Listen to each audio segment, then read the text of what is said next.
So here are my next mods for my lt1 stock Camaro. I bought the Camaro from the original owner, had about 123,000 miles.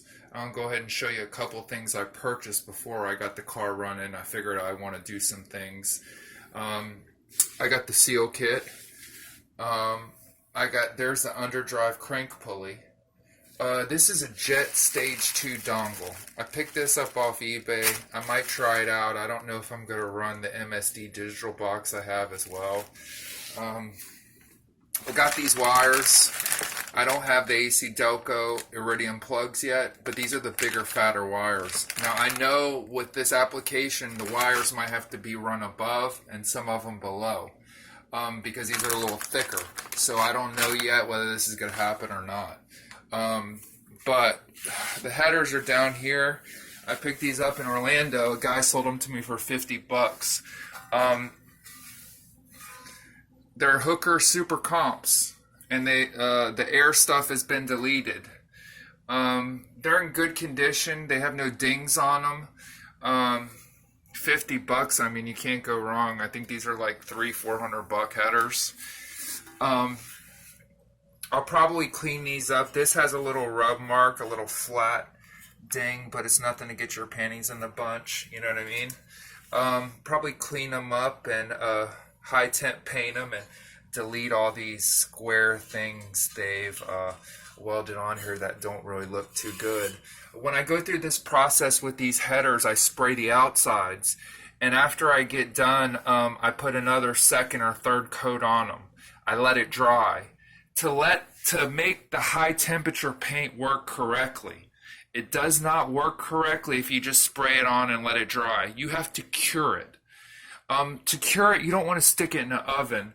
I've done this a couple times, and the best way to cure it is put a torch in here after you've done it and hang it up by here, one of these collectors. Put a torch in here, heat it up, smoke will be coming out the collectors over there, out the primaries.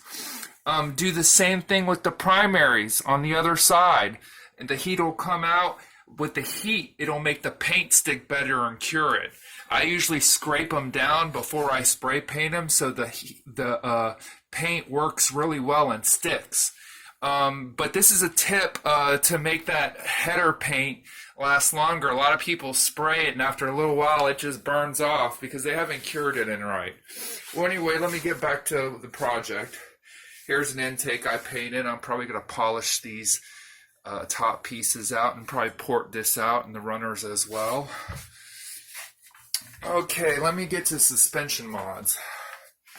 So I got a couple lines that I figured I'd grab off another car I parted out. Here's the suspension stuff.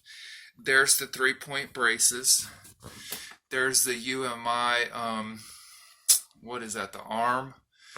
There's the sway bar in the rear, the two lower control arms, the bushings there, the adjustable bar that goes across the rear end right there to adjust it if you lower it. I got a lot of pieces. There's the electric fans. I haven't gone back on with it yet. I bought another Langenfelter motor, 383. That Langenfelter built with the tunnel ram, and it's a stout motor. I think it's around 500 horsepower. I might put that in the car if this isn't to my liking. Well, let me show you one more thing about Super Sports. When SLP made these Super Sports, they had this tag here. And this tag tells the vehicle was altered by SLP and what was altered. As you can see, this car was altered. The hood, the air cleaner assembly, the wheels, the exhaust, the graphics, and it's in compliance with California vehicle codes. So a real SS is going to have this on it, and the numbers also, you should check your numbers to match, and you'll be able to tell something fake between something real. The lady I bought it from was the original owner, and she had a whole bought the car in Lakeland, Florida. So I'm amassing some parts for different things, and I'm always into building my cars, you know. So this has been more expensive than a Mustang or a Cobra because these Camaro parts, even if you try to find them for a budget, they're few and far between and everybody's wanting them. And they don't make a lot of mods like they do for Mustangs or other cars where they got a ton of mods. So, I mean, this is my first deal with this LT1. I don't really exactly know how well this is going to work out. But the motor seems like it's real stout.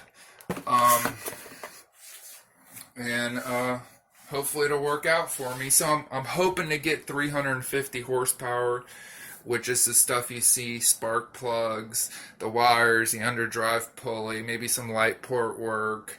Who knows? Maybe a timing chain, maybe a cam.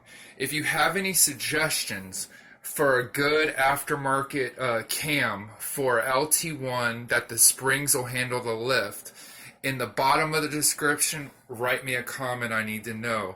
I'm right here. I'm going to redo the OptiSpark at this point because I'm going to put a new balancer on, and I want to do a Mesner electric pump and delete that water pump seal up top and delete the weep hole in the back part, so I have no problems with water leaking onto the OptiSpark. The only thing I have to worry about then is those two seals on the bottom, and those jokers will be changed right away.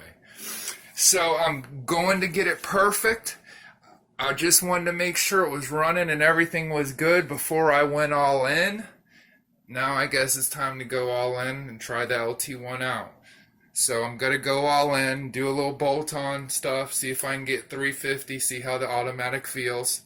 If not, the Langenfelter's ready with the T56 that's already built, and that'll be my next go-around. I'll pull it, put new motor mounts, and put the other motor in. The wiring I might have to pull off my other car. So, but it'll work out. Definitely thank you for watching. Like and subscribe.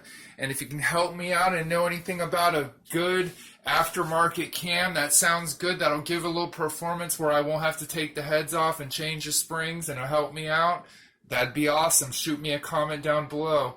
As always, keep it popping and keep hooking up them cars. You guys take it easy.